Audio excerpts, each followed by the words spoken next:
श्यामा काचन चन्द्रिका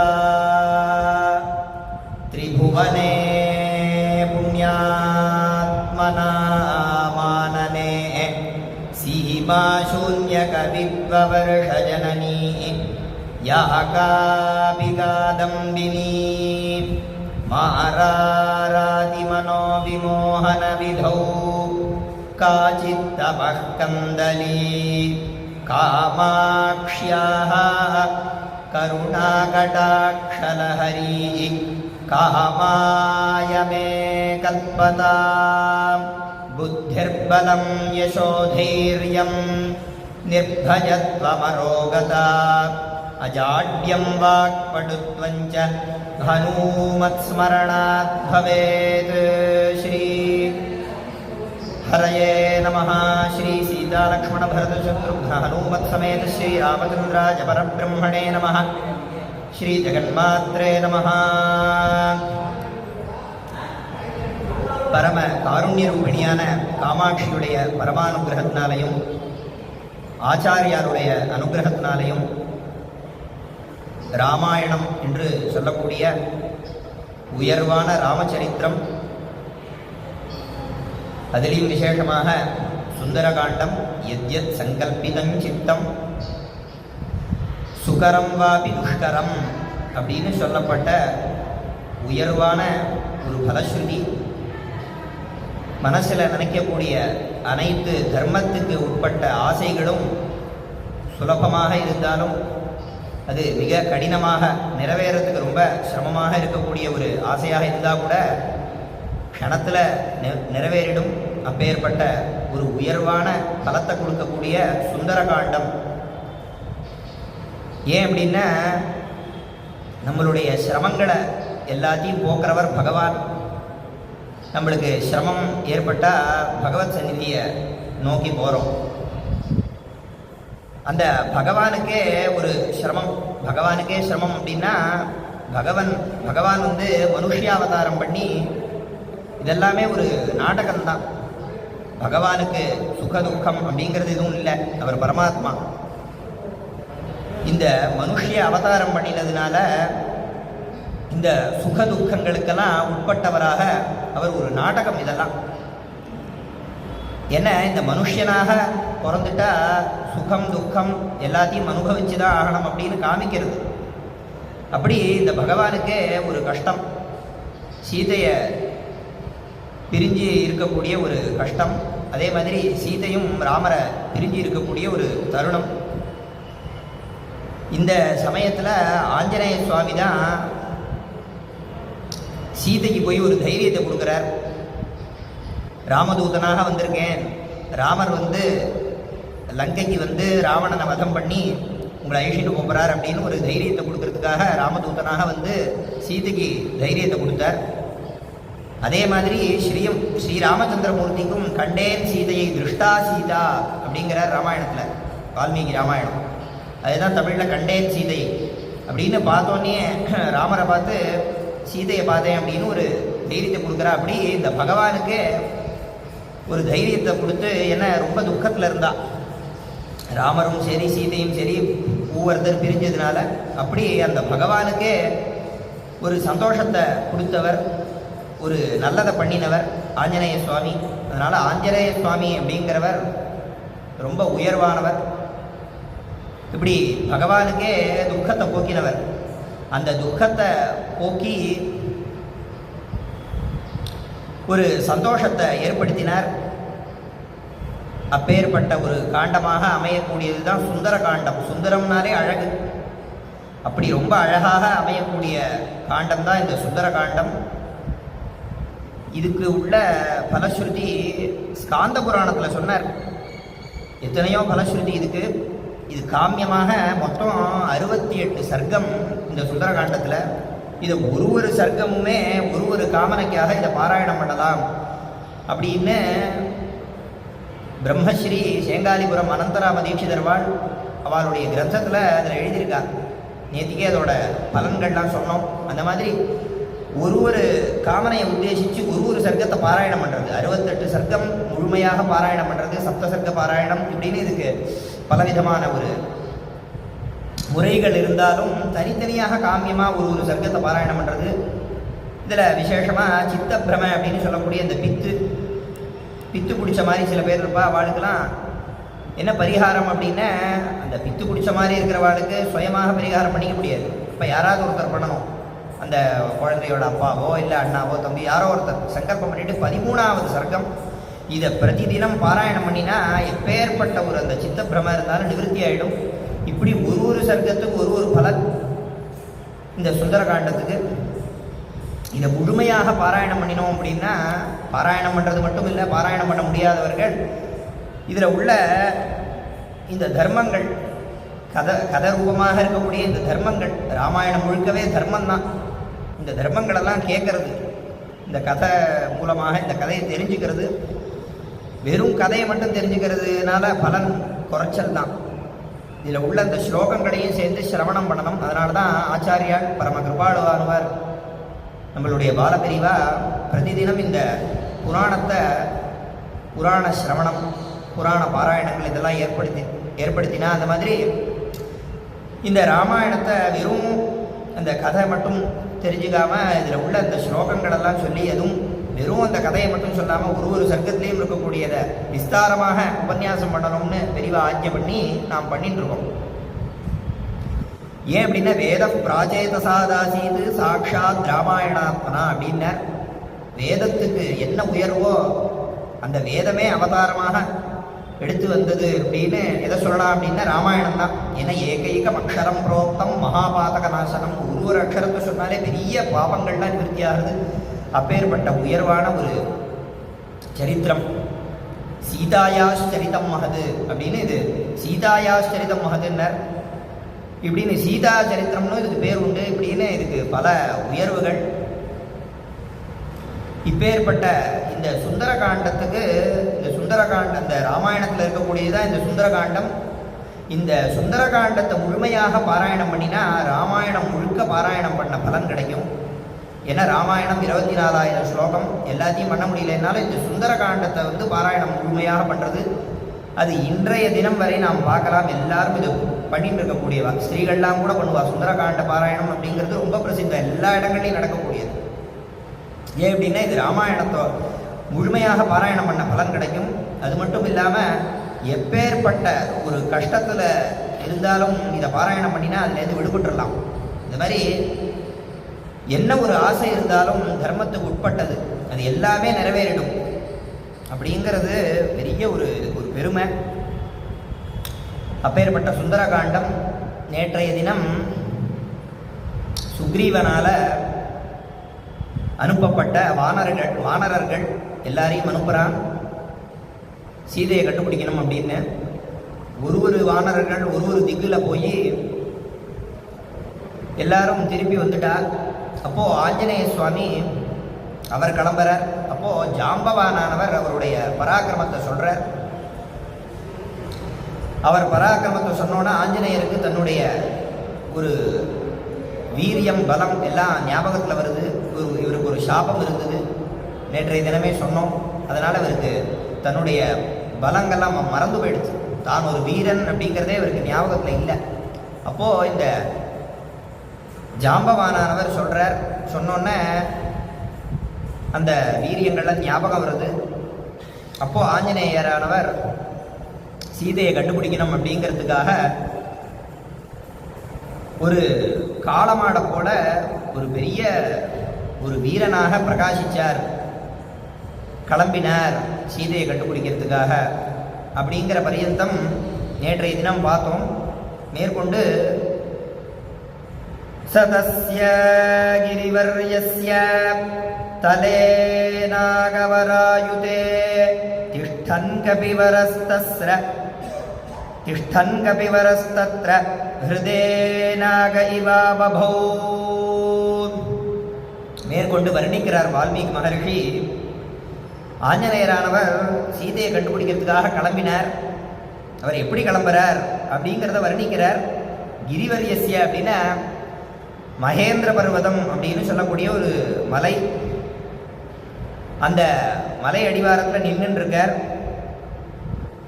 எப்பேற்பட்ட இடம் அது அப்படின்னா, பல நாகங்கள், அந்த நாகங்கள், அதே மாதிரி பல யானைகள் இப்படி சூழ்ந்திருக்கக்கூடிய இடம்.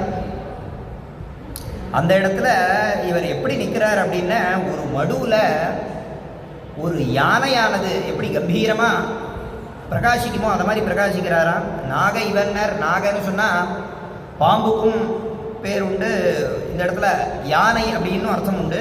அப்படி பிரகாசிக்கிறாராம். அப்படி பிரகாசித்து மேற்கொண்டு என்ன பண்ணுறார் அப்படின்னா, இந்த சீதையை கண்டுபிடிக்கிறதுக்காக முதல்ல எல்லா தேவதைகளுக்கும் நமஸ்காரம் பண்ணணும். என்ன இந்த நமஸ்காரத்தோட பெருமையை நாம் இந்த நலச்சரித்திர உபன்யாசங்கள்லேயே இதை ரொம்ப விஸ்தாரமாக சொன்னோம். இருந்தாலும் இதை மறுபடியும் ஒரு சுருக்கமாக சொல்கிறேன். வேதத்தில் ஒரு இடம் ஓம் நம்யந்தேஸ்மை காமாக தன்னம இத்யுபாசீத நம்யந்தேஸ்மை காமாக அப்படின்னு வேதம் சொல்கிறது. நமஹா என்று சொல்லக்கூடிய இந்த நமஸ்காரங்கிறதே ஒரு உபாசனைன்னு சொல்லிடுது. இந்த நமஸ்காரம் என்கின்ற உபாசனையை எவன் செய்கிறானோ நம்யந்தேஸ்மை காமாக, எல்லா ஆசைகளும் தர்மத்திற்கு உட்பட்ட அனைத்து ஆசைகளும் இவனுக்கு வந்து நமஸ்காரம் பண்ணுறதாம். அப்படின்னா என்ன அர்த்தம் அப்படின்னா, எல்லா ஆசைகளும் இவனுக்கு நிறைவேறிடுமா அப்படின்னு அர்த்தம். அப்படி இந்த நமஸ்காரத்துக்கு அவ்வளோ உயர்வு. அதனால தான் பரமேஸ்வரனை ஸ்ரீருத்ரம் முழுக்க நமஹா நமஹா நமஹான்னு நமக்கம்னே இதுக்கு பெயர். முழுக்க நமஸ்காரம், பரமேஸ்வரனுக்கு நமஸ்காரம் பண்ணுறதாக இந்த ருத்ரம்னு சொல்லக்கூடிய நமக்கம் முழுவதாக அமைஞ்சிருக்கு. அப்படி இந்த நமஸ்காரங்கிறது அவ்வளோ உயர்வு. அதனால தான் நம்மளுடைய இந்த சனாதன தர்மங்களில் பல புராணங்கள் எல்லா இடங்கள்லையுமே கூட இந்த நமஸ்காரத்தை வந்து ரொம்ப உயர்வாக எல்லா ராஜாக்கள், ஏன் பரமாத்மா கிருஷ்ண பரமாத்மாவே நமஸ்காரம் பண்ணுறாரு. இந்த மாதிரி எல்லா இடங்கள்லையும் புராணங்கள் இதிகாசங்கள் எல்லா இடத்துலையுமே நமஸ்காரம் பண்ணுறா அப்படின்னு இந்த நமஸ்காரத்தை எல்லா இடத்துலையுமே காமிக்கிறான். ஏன் அப்படின்னா இந்த நமஸ்காரங்கிறது அப்பேற்பட்ட ஒரு உபாசனைன்னு வேதம் சொல்கிறது. அதனால தான் நம்ம கோவிலுக்கு போய் நமஸ்காரம் பண்ணுறோம். இன்றைய தினம் வரை சாஷ்டாங்கமாக பண்ணணும். அஷ்டாங்க நமஸ்காரம், ஸ்திரீகளாக இருந்தால் பஞ்சாங்க நமஸ்காரம் அப்படின்னு, புருஷர்களாக இருந்தால் அஷ்டாங்க நமஸ்காரம், எப்படி நமஸ்காரம் பண்ணணும். இந்த நமஸ்காரம் பண்ணுறதுனால இவ்வளோ பெரிய பலன்னு வேதம் சொல்கிறது. அப்படி இந்த நமஸ்காரத்துக்கே ஒரு பலஸ்ருதி அப்படின்னா வேதத்தில் பார்க்கலாம்.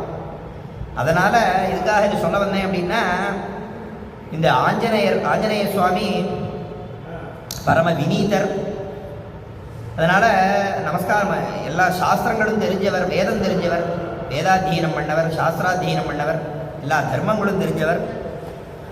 அதனால் என்ன பண்ணுறாரு அப்படின்னா நமஸ்காரம் பண்ணுறார். சசூர்யாய மகேந்திராய பவனாய ஸ்வயம்புவே பூதேப்யஷ்சாஞ்சலிம் கிருத்வா சகாரகமனே மதிம்.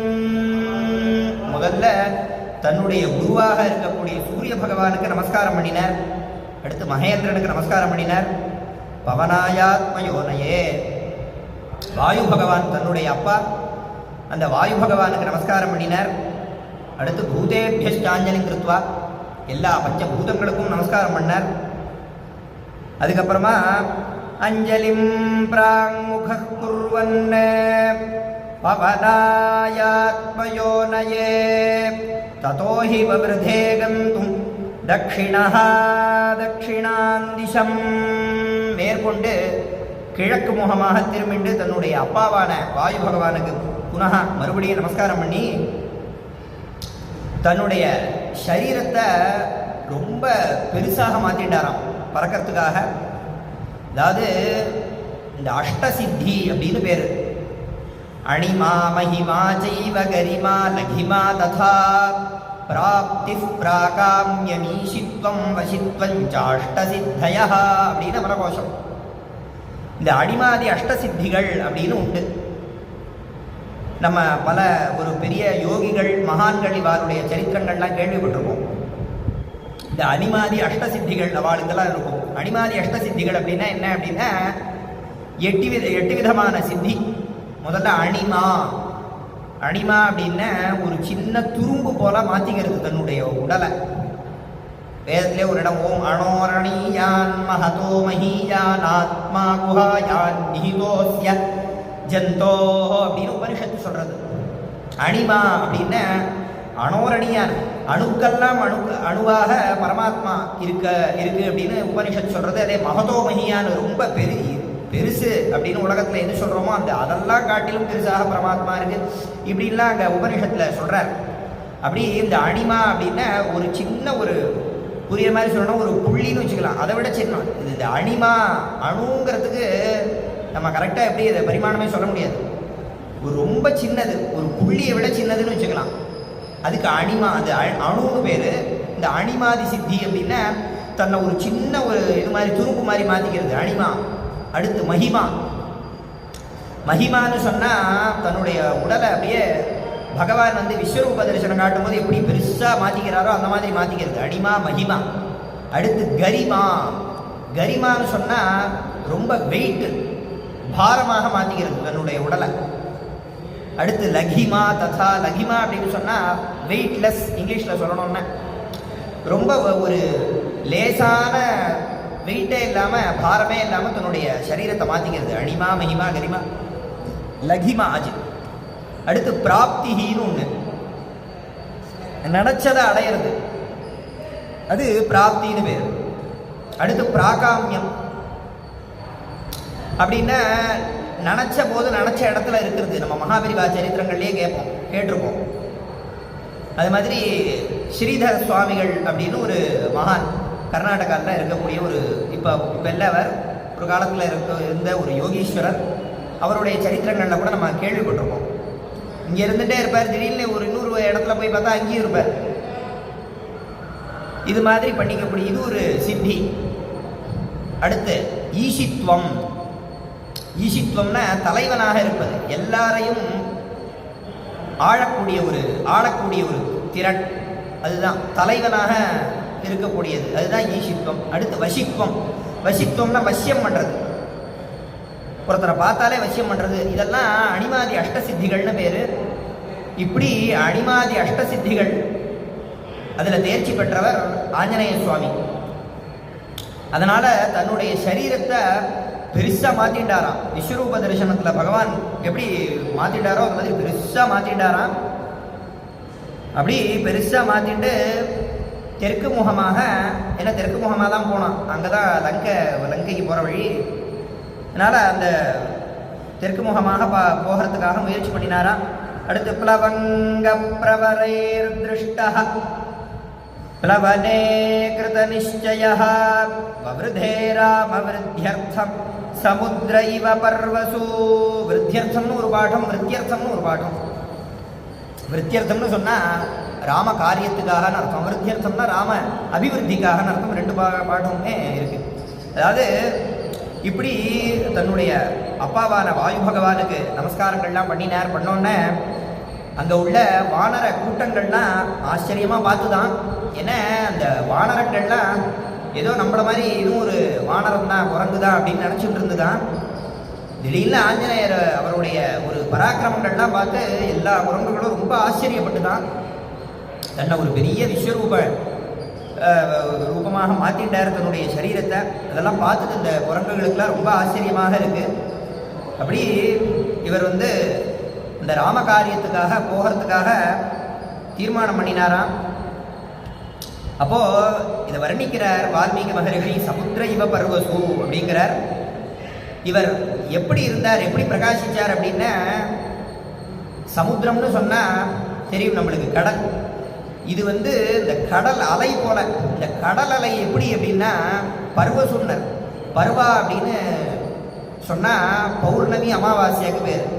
இந்த பௌர்ணமி அமாவாசையா காலங்களில் கடலில் போய் நிற்காதன்னு சொல்லுவா பெரியவாள்னா அந்த நாளில். ஏன்னா அலைகள் ரொம்ப ஜாஸ்தியாக இருக்கும், ரொம்ப பிரவாகம் ஜாஸ்தியாக இருக்கும். அப்படிங்கிறதுனால போகாதேன்பா சின்ன குழந்தைகள்லாம். அப்படி அந்த கடலை பார்த்தோன்னே அந்த அமாவாசையா பௌர்ணமி காலங்களில் ரொம்ப பெரிய அலைகளாக வரும், ரொம்ப பிரகாசமாக இருக்கும். அந்த மாதிரி பிரகாசிக்கிறாரா ஆஞ்சநேய சுவாமி. மேற்கொண்டு நிஷ்பிரமாண சரீர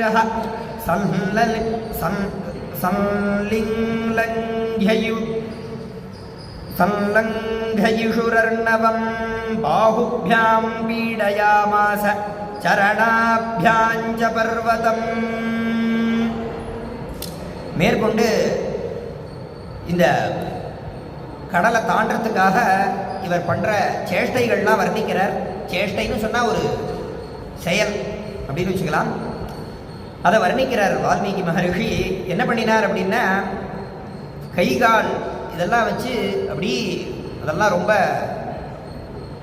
ஒரு என்ன சொல்கிறது, ஒரு எக்ஸசைஸ் பண்ணுறவாள்லாம் பார்த்தோன்னே அது ஏதோ சேஷ்டைகள்லாம் பண்ணுவாள்.